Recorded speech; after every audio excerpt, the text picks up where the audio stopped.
बंगले वाली बहू झोपड़ी वाली बहू की मुंह दिखाई। अरे मैं तो बनारसी साड़ी पहन कर जाऊंगी और बढ़िया से बड़ा तोहफा भी खरीदूंगी। हाँ भाई, समिति के सबसे बड़े बंगले वाली बहू की मुंह दिखाई जो है। अरे कजरी जी और भूरी जी कहाँ जा रही हो आज बन ठान कर?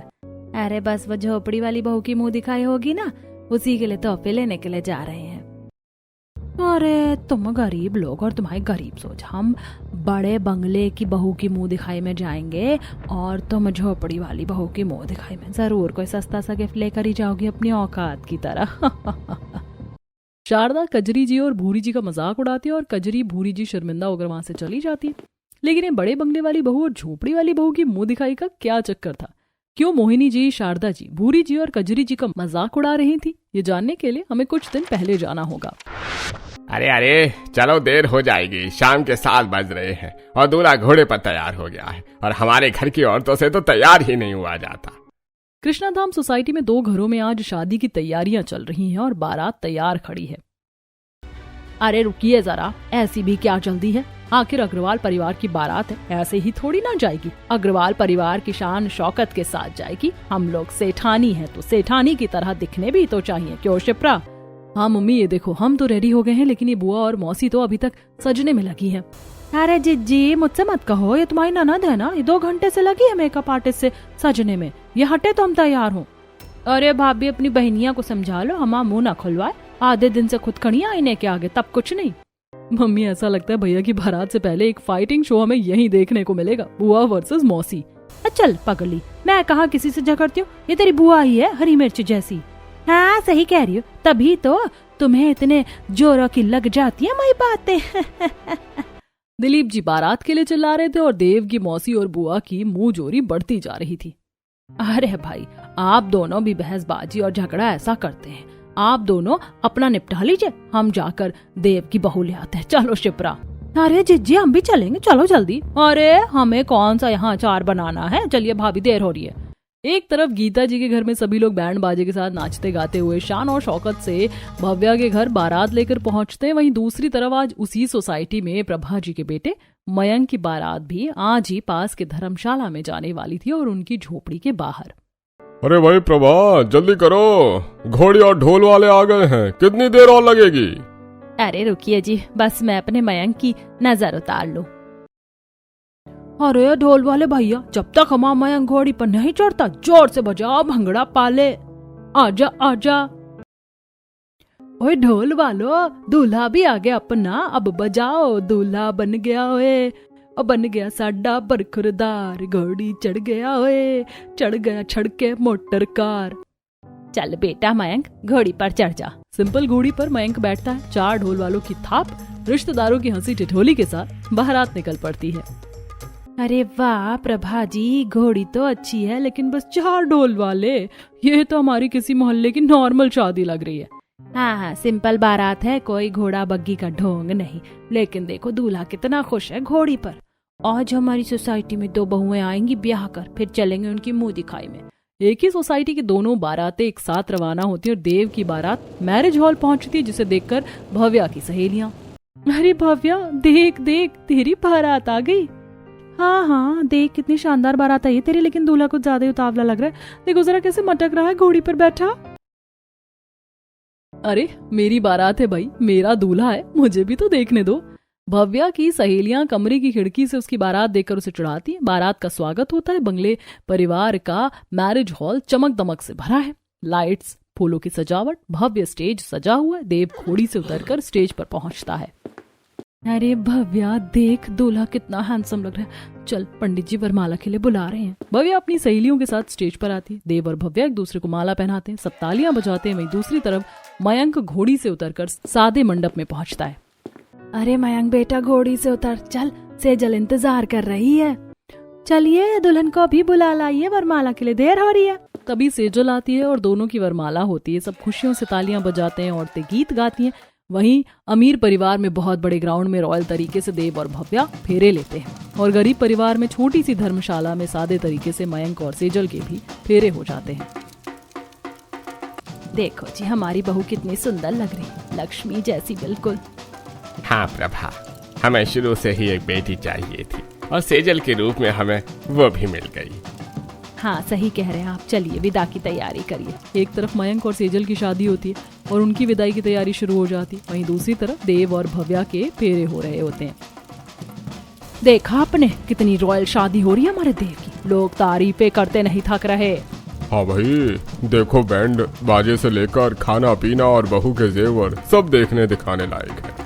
हे भगवान, बस अब जल्दी से मेरी बहू विदा होकर घर आ जाए। देव और भव्या के फेरों के बाद विदाई का समय भी आ जाता है। एक तरफ भव्या रोते हुए मायके वालों से मिलती है और BMW में बैठकर विदा होती है, जो गीता जी के घर के बाहर रुकती है। अरे जी, घर की डेकोरेशन, गृह प्रवेश की तैयारी और बहू के स्वागत की सब तैयारी हो गई ना? हाँ भाभी, बस मुंह चलाने से हो जाता ना सब कुछ। ये लो भाभी, मंगल कलश और आरती की थाली। हाँ मम्मी, और ये जो आलते का थाल है सब तैयार है। गीता जी का घर फूलों की मालाएं, रंगोली, दिए से सजा है। गीता जी हाथ में थाली लिए खड़ी हैं जिसमें आरती का दिया, फूल और मिठाई है। शिप्रा आलता का थाल और कलश तैयार रखे हुए है। भव्या गाड़ी से उतरती है। आओ बेटा देव, आ जा बहू भव्या, आज से ये बंगला तुम दोनों का है। आरती पूरी करके देव भव्या के माथे पर गीता जी तिलक लगाती हैं। भगवान तुम दोनों को सदा सुखी रखे। बेटी, आज तू हमारे घर की लक्ष्मी बनकर आई है। भाभी पहले तो ये कलश गिराओ, देखते हैं कितनी समृद्धि लाई हो तुम। भव्या शर्माते हुए दाहिने पैर से कलश को धीरे से गिराती है। चावल चारों तरफ बिखर जाता है। फिर शिप्रा आलता का थाल आगे करती है। भव्या पैर डालती है और लाल निशान छोड़ते हुए घर में कदम रखती है। आजा बेटा भव्या, ये घर अब तेरा है, तू इस घर की लक्ष्मी बनकर आई है। तेरे ये लाल निशान घर में हमेशा खुशहाली लाएं। बेटी अब आराम कर लो, काफी रात हो गई है, कल मुंह दिखाई है। हाँ बेटा जाओ, अब कल तुम्हारी मुंह दिखाई और संगीत होगा। सब मिलकर भव्या को अंदर ले जाते हैं। घर में खुशी की लहर दौड़ती है। वहीं गरीब झोपड़ी वाली बहू की टैक्सी झोपड़ी के बाहर रुकती है और बाहर छोटा सा आंगन फूलों से सजा हुआ था। प्रभा जी हाथ में दिया, फूल और थोड़ा सा चावल एक थाली में लेकर खड़े थे। सेजल गाड़ी से उतरती है। आजा बेटी सेजल, हमारी झोपड़ी में तेरा स्वागत है। आज से तू हमारी बहू नहीं, हमारी बेटी है। प्रभा जी आरती करके तिलक लगाती हैं। हाँ बेटा, भगवान ने हमें बेटी के लिए बहुत तरसाया था। आज तेरे आने से हमारा घर पूरा हो गया। ये लो बेटी, कलश गिराओ, हमारे घर में तुम्हारे आने से समृद्धि आई है। सेजल धीरे से दाहिने पैर से कलश गिराती है। चावल बिखरते हैं। फिर प्रभा जी छोटे से थाल में आलता डालती हैं। सेजल पैर डालकर लाल निशान छोड़ते हुए अंदर जाती है। बेटी तेरे ये कदम हमारे लिए लक्ष्मी के कदम है। ये झोपड़ी अब महल बन गई तेरे आने से। अब जाओ बेटा, आराम करो, कल मुंह दिखाई है। दोनों घरों में बहुओं का गृह प्रवेश होता है। उस दिन सभी आराम करते हुए, इसके बाद अगले दिन दोनों घरों में अब मुंह दिखाई की तैयारियां शुरू हो जाती हैं। दिलीप जी आप तैयारियां कर लीजिए और सुनिए केटरिंग का खाना कर दीजिएगा। हाँ भैया, केटरिंग ही कर दीजिए। घर में हमें हलवाई का फैलाना नहीं चाहिए बिल्कुल भी। और हाँ, मैं मेन्यू बता देती हूँ। एक काम कीजिए, स्टार्टर्स एंड स्टॉल्स में गोलगप्पे, चाउमीन और आलू की टिक्की, चीला और कुछ स्प्रिंग रोल्स रख लेते हैं। हाँ जीजा जी, और इस वक्त को गर्मी का टाइम है, कोल्ड ड्रिंक और आइसक्रीम तो जरूर रखवा लेना। नानी मेरे पेस्ट्री जरूर रखवाना। हाँ मेरे राजकुमार, पेस्ट्री जरूर होगी, तू फिक्र मत कर। अरे जीजी, मुंह दिखाई की रस्म तो रख लिया आपने, लेकिन अपनी बहू को दे क्या रही हो? और मुंह दिखाई में देखो, मैंने भव्या के लिए ऑफ शोल्डर लहंगा लिया है मुंह दिखाई के लिए। इस पर सिल्वर की जरी का काम, नेट का घेरा, कैन कैन लगी और मोतियों का गला भी बनवाया है ब्लाउज का। और साथ में डायमंड बैंगल्स लिए हैं क्योंकि गोल्ड के अच्छे नहीं लगते। साथ ही गले में ये डायमंड सेट और मेकअप आर्टिस्ट भी बुक कर दिए।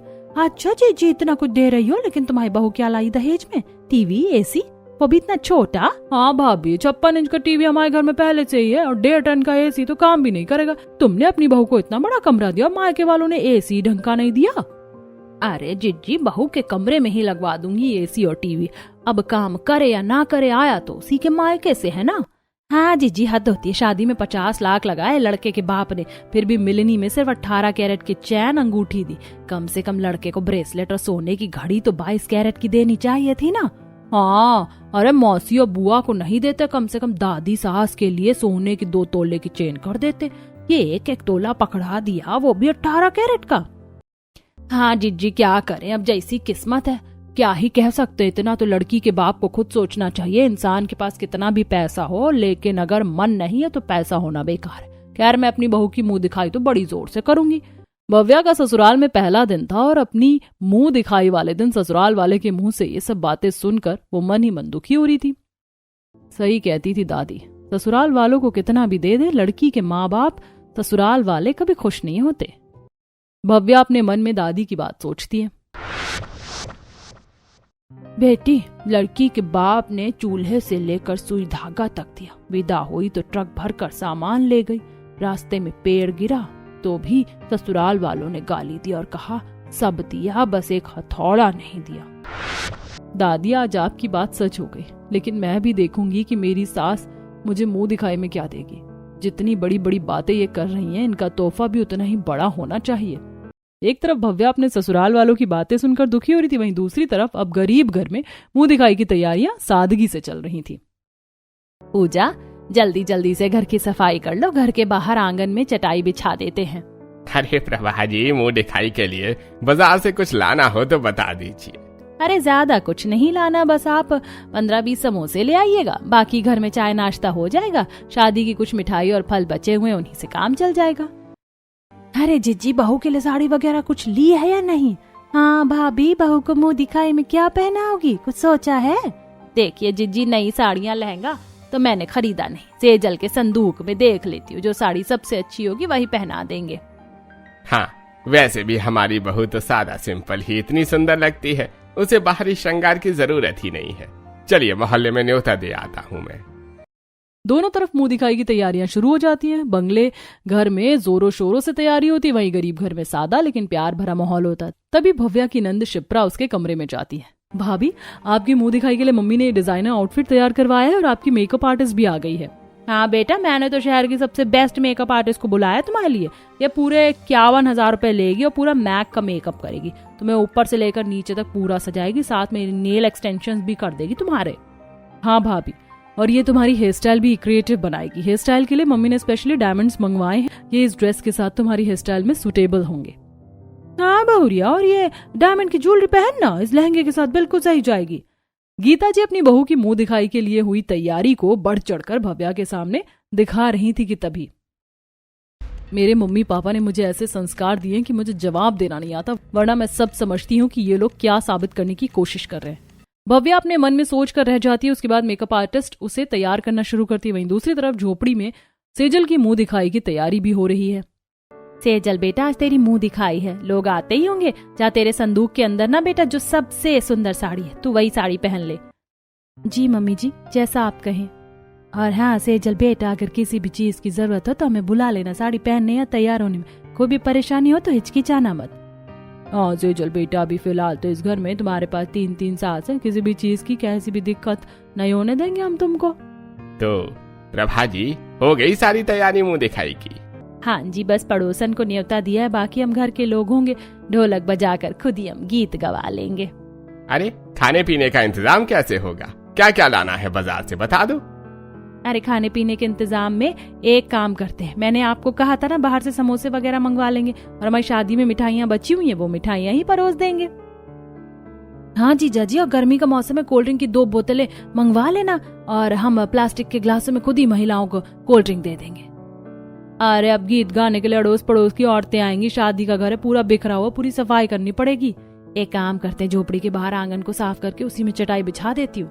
साधारण तरीके से झोपड़ी वाली बहू की मुंह दिखाई की तैयारी होती है। आंगन में चटाई बिछाकर उस पर ढोलक रखी जाती है और फिर पड़ोस के मोहल्ले वाले को न्योता दिया जाता है। गरिमा जीजी, एक काम करो, तुम इधर की औरतों को न्योता देकर आओ, मैं इधर की औरतों को न्योता दे आती हूँ। हाँ ठीक है, चलो। एक तरफ झोपड़ी वाली बहू की मुंह दिखाई के लिए उसकी मौसी सास और बुआ सास पड़ोसनों को न्योता देती है, वहीं दूसरी तरफ बंगले वाली बहू की मुंह दिखाई के लिए गीता जी अपनी नौकरानी को न्योता देने के लिए भेजती हैं। और उसके बाद मोहल्ले की महिलाएं आपस में चर्चा कर रही हैं। बंगले वाली पड़ोसने एक तरफ खड़ी हैं और गरीब पड़ोसने दूसरी तरफ खड़ी हैं। अरे शारदा जी देखो ना, कि सोसाइटी में दोनों की शादी एक साथ हुई है, हम तो दोनों घरों में मुंह दिखाई में जाना पड़ेगा, व्यवहार तो दोनों को देना ही होगा ना। हाँ मोहिनी जी, लेकिन हम लोग तो बंगले वाले घर में ही खाना खाएंगे, अपना स्टेटस तो बनाए रखना पड़ेगा। झोपड़ी वाले घर में क्या खाएंगे, चाय समोसे? हम तो गीता जी के घर में ही खाएंगे, वहाँ कैटरिंग है, डीजे है, मजा आएगा। बिल्कुल सही कहा, गरीबों के यहाँ सिर्फ ढोलक और भजन होंगे, हमारी क्या हैसियत वहाँ खाने की। हाँ बहन, बस गरीब झोपड़ी में लिफाफा देकर आ जाएंगे, और रुकने का हमारा वैसे भी कोई काम नहीं है। अच्छा ये बताओ, गीता जी की बहू के लिए तुमने क्या तोहफा लिया है? अरे अमीर बहू है, उसकी मुंह दिखाई के लिए मैंने डिनर सेट खरीदा है, वो भी 56 बर्तन वाला। हाँ बहन, ये झोपड़ी के लोग तो गरीब है, छोटे से लिफाफे में खुश हो जाएंगे, बंगले वाले के हाथों में अच्छा अच्छा तोहफा लेकर जाना पड़ेगा। अमीर पड़ोसन दिखावे के साथ गीता जी के घर मुंह दिखाई के लिए जाने की बात कर रही थी, तो वहीं दूसरी तरफ गरीब पड़ोसने बात कर रही हैं। अरे भूरी जी, बंगले वाले घर में मुंह दिखाई में जाने की हमारी क्या हैसियत, वहाँ तो हम जैसे लोग फिटी ही नहीं बैठेंगे, बड़े बड़े तोहफे, डीजे, स्टेज, हम तो सिर्फ प्रभा जी के घर जाएंगे। हाँ सही कहा, वहाँ प्यार से स्वागत होगा, भजन होंगे, गीत होंगे, बंगले वाली बहू के घर में तो सिर्फ दिखावा है। मुंह दिखाई वाली शाम बंगले वाले घर में तैयारियां जोरों शोरों पर हैं, पूरा हॉल सजा हुआ है, बड़ा स्टेज बना है, डीजे बज रहा है, लाइट्स चमक रही है। बंगले पड़ोसने बिल्कुल सजी धजी बड़े बड़े तोहफे लेकर आ रही हैं। अरे मोहिनी जी, शारदा जी, आप लोग आइए, देखिए मेरी बहू भव्या कितनी खूबसूरत लग रही है। वाह गीता जी, बहू तो आपकी भी चांद का टुकड़ा लग रही है, लेकिन बताओ बहू दहेज में क्या लाई? अरे आंटी जी, दहेज में तो सिर्फ 20 तोले 18 कैरेट का सोना, 56 इंच का टीवी और एक छोटा सा एसी लाई है। हमारे देव को एक 22 कैरेट की सोने की चेन भी नहीं दी। अरे वाह, इतने बड़े घर में सिर्फ इतना दहेज, हम तो सोचे थे कुछ खास लाएगी। अरे हमने तो सोचा था इतने बड़े खानदान में रिश्ता तय हो रहा है, कम से कम मौसी और बुआ के लिए एक सोने की चेन आएगी।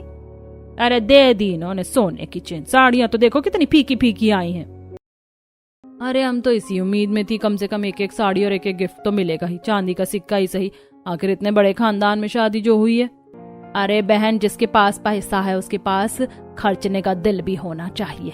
अब आप लोग खुद ही देख लो, मैं अपनी बहू की मुंह दिखाई के लिए कितना खर्च करी हूँ। मैं तो अपनी बहू की मुंह दिखाई में भी उसे ये 2 लाख का गाउन और 5 लाख का डायमंड सेट भी दे रही हूँ। गीता जी अपने रिश्तेदारों और पड़ोसनों के साथ स्टेज पर बैठी भव्या को 5 लाख का डायमंड सेट देती है। वहीं बाकी पड़ोसने भी एक एक करके उसका घूंघट हटाकर कीमती तोहफे देती हैं। आप सभी का शुक्रिया। चलिए अब आप लोग खाना खाइए, डांस कीजिए, डीजे बजाओ भैया, आज हमारी बहू की मुंह दिखाई है। गीता जी के घर में सब लोग डीजे पर डांस कर रहे हैं। गीता जी शो ऑफ में लगी हैं, वहीं दूसरी तरफ झोपड़ी वाले घर में मुंह दिखाई की सादगी भरी तैयारियां हैं। आंगन में चटाई बिछी है, ढोलक रखी है, गरीब पड़ोसने आ रही है। सेजल सिंपल साड़ी में घूंघट निकाल कर सबके पैर छूती है। नमस्ते आंटी जी, नमस्ते मौसी जी। अरे वाह बहू, कितनी जान सी सुंदर बहू है तुम्हारी, ये बहुत संस्कारी भी लग रही है। चलो बहू कोई अच्छा सा गीत तो सुनाओ। अरे प्रभा बहन, बहू को गीत और ढोलक आती है या नहीं? हाँ हाँ बहन जी, मेरी बहू को गीत गाना भी आता, ढोलक बजाने भी आता है। बहू तेरा गीत गाकर सुनाओ। सेजल शर्मा कर ढोलक के पास बैठती है और ढोलक बजाती हुई गीत गाने लगती है। घर को ही मंदिर बनाऊंगी, तीरथ में कहीं नहीं जाऊंगी। घर को ही मंदिर बनाऊंगी, तीरथ में तीरथ नहीं जाऊंगी। ससुर जी मेरे दशरथ हैं, सास जी मेरी कौशल्या है।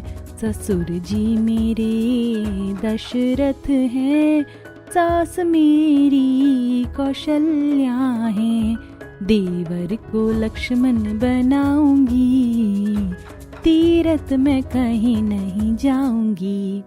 सेजल अपनी मीठी सी आवाज में पूरा गीत गाकर सुनाती, सब तालियां बजाते। अरे प्रभा जी, बहुत बहुत सुंदर संस्कारी है, लेकिन दहेज में क्या लाई? कम से कम कूलर तो ला देती, गर्मी में झोपड़ी में कितनी गर्मी होती है। देखो कजरी जी, जो टेबल फैन तुम हवा खा रही हो ना, वो मेरी बहू के मायके से ही आया। मेरे बेटे को उन्होंने सिर्फ अपनी बेटी नहीं, कलेजे का टुकड़ा दिया है। यही मेरे लिए सबसे बड़ा दहेज है, और कुछ चाहिए भी नहीं। गरीब पड़ोस ने प्रभा जी की बात सुनकर भावुक हो जाती है। सेजल अपनी सास को गले लगा लेती है। अरे जिज्जी, तुम अपनी बहू को मुंह दिखाई में क्या देने वाली हो? मैं अपनी बहू को तोहफा दूंगी, पर मेरे पास तो देने के लिए कुछ है ही नहीं। अरे भाभी, याद है वो पायल जो इसके मामा के घर से आई थी तुम्हारे लिए? वही पायल दे दो मुंह दिखाई में, आखिर तुम्हारी इकलौती बहू है। हाँ सही कह रही हो जिज्जी, मैं अपनी बहू को चांदी की पाजेब भी तोहफे में दूंगी। एक तरफ प्रभा जी अपनी बहू के लिए बक्से में से निकालकर चांदी की पायल मुंह दिखाई में देती, वहीं बाकी सभी औरतें भी कुछ शगुन के लिफाफे और कुछ साधारण तोहफे झोपड़ी वाली बहू की मुंह दिखाई में देते हैं। उसी समय बंगले घर में कुछ भी कहो शारदा बहन, गीता जी के घर की दावत का कोई जवाब नहीं। हाँ, ये गोलगप्पे और चीले खाकर देखो मजा आ गया।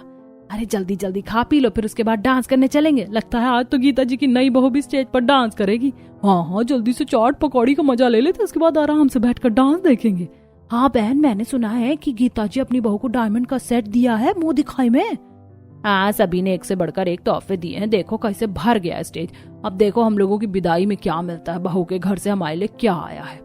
अरे तुम अपने झूठे ख्वाबों में ही उड़ती रहो। सुना नहीं देव की बुआ और मौसी क्या कह रही थी। सभी रिश्तेदार और पड़ोसी जल्दी जल्दी से चाट पकौड़ी का मजा लेते हैं। उसके बाद स्टेज पर डांस का प्रोग्राम शुरू होता है। सभी लोग डांस करते हैं। प्रोग्राम खत्म होने के बाद सभी पड़ोसन को एक एक साड़ी दी जाती है, जिसे देखकर ऐसे इतनी हल्की साड़ी आई है बहू के मायके से कम हम सोच रहे थे कि बंगले घर में शादी हुई है, अच्छे अच्छे तोहफे और भारी भारी साड़ी आनी चाहिए थी।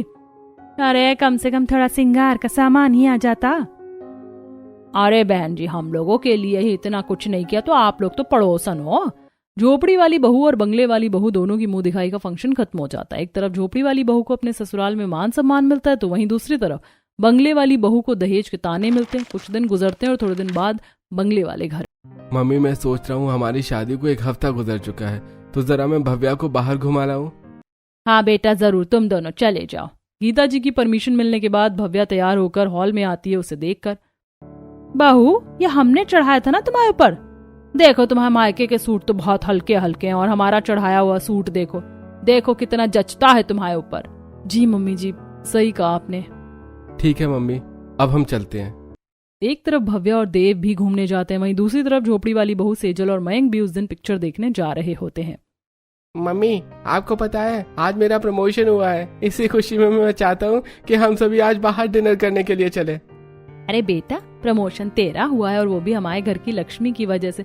जब से सेजल हमारे घर में ब्याह कराई है, सब कुछ अच्छा ही हो रहा है। तेरे पिताजी को कितना मुनाफा हुआ है दुकान में। सही कह रही हो प्रभा, हमारी बहू सच में हमारे घर की लक्ष्मी ही है। इसके आने के बाद दिन दुगनी रात चौगनी तरक्की हो रही है। मयंक का छोटा भाई जो हॉस्टल में है, उसका भी फोन आया था। उसे भी अपने कॉलेज में स्कॉलरशिप मिल गई है। भगवान तुम दोनों की जोड़ी को हमेशा खुश रखे। सेजल बेटा, तुम्हारे मायके वालों ने हमें तुम्हें देकर हमारी किस्मत ही बदल दी। जाओ तुम दोनों घूम कर आओ। एक तरफ भव्या और देव अपनी कार में घूमने जाते हैं, वहीं दूसरी तरफ मयंक और सेजल अपने पुराने स्कूटर पर ही घूम कर आते हैं। दिन गुजरते हैं और सेजल को अपने मायके में प्यार और सम्मान मिलता है। वहीं दूसरी तरफ गीता जी हर बात में अपनी बहू को दहेज का ताना मारती हैं। एक दिन भव्या पसीना पोंछते हुए आई है। माँ जी, बहुत गर्मी लग रही है, कमरे में थोड़ी सी हवा नहीं चल रही है। आज मौसम काफी गर्म है। हाँ बहू, गर्मी तो लगेगी। तुम्हारे मायके से जो 1.5 टन का एसी आया ना, वो तो छोटा सा है। हमारे हॉल में देखो 3-3 टन के एसी लगे, हर कमरे में अलग अलग। तुम्हारा एसी तो बस नाम का है, हवा भी ठीक से नहीं देता। क्या करें, जैसा दहेज आया वैसा ही चलेगा। हाँ भाभी, अगली बार मायके से कम 3 टन वाला मंगवा लेना, वरना गर्मी में पसीना बहता रहेगा। एक तरफ सास ननद के ताने सुनकर भव्या चुप रहती है, वहीं झोपड़ी में सेजल की वजह से घर में खुशियां बढ़ रही हैं। प्रभा, मयंक बता रहा था कि उसे तनख्वाह के अलावा ज्यादा बोनस मिला है। हम लोग अब एक नया घर खरीद सकते हैं। हाँ, ये सब हमारी बहू के शुभ कदमों का फल है। बेटा सेजल, तू आई तो घर में खुशियों की दस्तक आई है। तू हमारी लक्ष्मी है। सेजल सबको गले लगाती है। घर में हंसी खुशी से दिन गुजरते हैं। वहीं बंगले वाले घर में ताने जारी रहते हैं। एक शाम डिनर पर, अरे भव्या, पड़ोस में देखा, उनकी बहू तो दहेज में डबल डोर का फ्रिज लेकर आई है। हाँ मम्मी, आपको याद है ना, आपने मेरी शादी में भी कितना बड़ा फ्रिज दिया था। मैं सोच रही हूँ कि आप ये फ्रिज भाभी के कमरे में रखवा दो और अपने लिए डबल डोर का फ्रिज ले आओ। बहू एक काम कर, अगली बार मायके जाना तो ये फ्रिज ले जाना, ये हमारे किसी काम का नहीं है। गीता जी और अपनी ननद के तानों से भव्या और ज्यादा दुखी हो जाती है और रोने लग जाती है। आंसू रुक नहीं रहे थे, वो सिर झुकाए रोते हुए उठती है और तेजी से अपने कमरे की तरफ भाग जाती है। उसके साथ देव कमरे में आता है। भव्या, क्या हुआ? क्यों रो रही हो? बताओ ना मुझे, किसने कुछ कहा है क्या? देव, आपकी मम्मी जी, उन्होंने आज सबके सामने मुझे बहुत बुरा भला कहा। बोला कि मैं बहू बनने लायक भी नहीं हूँ। मेरा दहेज सिर्फ बोझ है। टीवी, एसी, चेन सब छोटा मोटा है। उनका कहना है कि मैंने उनके घर की इज्जत मिट्टी में मिला दी। क्या मम्मी ने ये सब कहा? तुम चुप क्यों रही? मैं अभी बात करता हूँ। ये गलत है भव्या, बहुत गलत। तुम रो मत, मैं सब ठीक कर दूंगा। देव भव्या को गले लगाकर चुप कराता है, लेकिन उसके मन में गुस्सा उबल रहा है। अब वो अपने पापा से बात करने का फैसला करता है और उसी दिन देव गुस्से में अपने पिता से बात करता है। पापा, मम्मी भव्या को रोज ताने दे रही हैं दहेज के। ये गलत है। आप खुद सोच कर देखो पापा, शिप्रा हमारी बहन है। अगर कल को उसके ससुराल वाले ऐसे उसे ताने मारेंगे तो क्या हमें बुरा नहीं लगेगा? हमारे पास आखिर किस चीज की कमी है? और भव्या के मम्मी पापा से जितना बन पड़ा उन्होंने उतना ही दिया है ना। आप मम्मी को समझाओ कि बेटी हमारे घर में भी है। कल को अगर उसके साथ ऐसा होगा तो हमें कैसा लगेगा? बेटा, मैं बात करता हूँ तुम्हारी माँ से। तू शांत हो जा और जाकर भव्या को प्यार से समझा। दिलीप जी गीता के पास जाते हैं। गीता जी फोन पर मौसी सास संजू से बात कर रही होती हैं। दिलीप जी सुन लेते हैं। हाँ बहन, सभी का यही हाल है। और तू बता, तेरी जेठानी के बेटे की शादी भी तो फिक्स हुई थी ना अभी 2 महीने पहले। उसके मायके से क्या क्या आया दहेज में? अरे जीजी पूछो ही मत। मेरी जेठानी को बहू के मायके वालों ने बहुत दहेज दिया था। उसके मायके वालों ने शादी में विदाई के समय सभी को एक एक चेन अंगूठी दी थी और घर का सारा सामान भी दहेज में दिया था। लेकिन बहू ऐसी निकली कि तलाक लेकर सब ले गई। दहेज का सामान, एक बर्तन और एल्यूमिनी अलग। अरे क्या कह रही है तू? सही में बहू ने ऐसा कर दिया? हाँ जीजी, दहेज का इल्जाम लगा दिया उस बहू ने। और तो और पुलिस का केस हुआ। वो अलग, मेरी जेठानी का लड़का और जेठ जेठानी दोनों पूरे 1 हफ्ते जेल गया खा कर आए। बर्तन तक बिका दिए उस लड़की ने। बाप ने शादी में 50 लाख रुपए लगाए थे, पूरे 1 करोड़ की एल्यूमिनी लेकर गई। हंगामा करके परिवार बर्बाद कर दिया। अब समझ आया मेरी जेठानी को कि बहू दिल से होनी चाहिए, दहेज से नहीं। ये भगवान, ये सब क्या कह रही है संजू? क्या सच में बहुएं ऐसी होती है? भाई मेरी बहू ने भी मेरे साथ ऐसा कर दिया तो? सुनो जिज्जी, मैं अब फोन रखती हूँ। मुझे जरा अपनी जेठानी के घर जाना है। वो बेचारी बड़ी परेशान है। पूरे मोहल्ले में उनकी बेइज्जती हो गई है। हाँ ठीक है, फोन रख दे अब। ये भगवान, मैंने ये क्या कर दिया? मेरी लक्ष्मी जैसी बहू तो कभी भी मुझसे जुबान तक नहीं चलाती, मुझे पलट कर जवाब नहीं देती। और मैंने लोगों के बहकावे में आकर उसके साथ कितना गलत किया, हमेशा उसे ताने दिए। कहीं मेरी गलती ही, अगर मेरी गलती अब मुझ पर भारी पड़ गई या मेरी बहू को इस बात का बुरा लग गया तो कहीं ये भी घर छोड़कर चली गई तो मुझे अपनी बहू से माफी मांगनी होगी। गीता जी फोन पर बात करके फोन रख देती है और मन ही मन में फूट फूट कर रोने लगती है। तभी दिलीप जी कमरे में आते हैं और गीता जी को समझाते हैं। गीता, तुम भी तो एक माँ हो, अपनी बेटी किसी को दी है। अगर उसकी सास ताना मारे कि दहेज कम दिया है तो कैसा लगेगा? भव्या भी किसी की बेटी है। हमने उसे घर में लक्ष्मी बनाकर रखा है, दहेज नहीं बेटी दी है। जी आप सही कह रहे, मैंने बहुत गलत किया। गीता जी अपनी बहू भव्या के कमरे की तरफ जाती हैं। दरवाजा खटखटाती हैं। भव्या बेटा, क्या मैं अंदर आ जाऊं? जी मम्मी जी, आपको पूछने की क्या जरूरत है, आइए अंदर आइए। भव्या बहू मुझे माफ कर दे, मैंने तेरे साथ इतना गलत किया और मैं अपनी गलती पर शर्मिंदा हूँ। आज के बाद कभी भी मैं ना तो तुझे और ना ही तेरे मायके वालों को कुछ भी गलत बोलूंगी और ना ही कभी तुझे दहेज का ताना दूंगी। तू ही हमारा सबसे बड़ा दहेज है और तू ही हमारे घर की लक्ष्मी है। माँ जी आप ऐसे हाथ मत जोड़िए और रोइए भी मत। मैं तो कब से इसी उम्मीद में थी कि कब मेरी सास मुझे अपनाएंगी और मुझे अपनी बहू नहीं बेटी समझेंगी। आज मुझे सास में ही माँ मिल गई मेरे ससुराल में।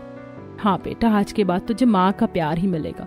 दोनों सास बहू आपस में एक दूसरे को गले लगाकर आंसू पोंछ रही थी। तभी पड़ोस की प्रभा जी उनके घर आती हैं और भव्या की मुंह दिखाई में एक छोटा सा लिफाफा देते हुए कहती हैं, नमस्ते गीता जी, मेरे बेटे मयंक और आपके बेटे देव की शादी एक ही दिन की थी, इसी वजह से हम आपकी शादी में नहीं आ पाए। लेकिन आपकी चांद जैसी बहू की मुंह दिखाई देना तो हमारा फर्ज है। ये लो भव्या बेटा, तुम्हारी मुंह दिखाई। अब मैं चलती हूँ। प्रभा जी गीता जी की बहू को मुंह दिखाई देकर चली जाती है और उनके जाने के बाद मम्मी जी मुझे लगता है कि हमें भी आंटी जी के घर उनकी बहू की मुंह दिखाई के लिए जाना चाहिए। हाँ बेटा ठीक है, चलो चलते हैं।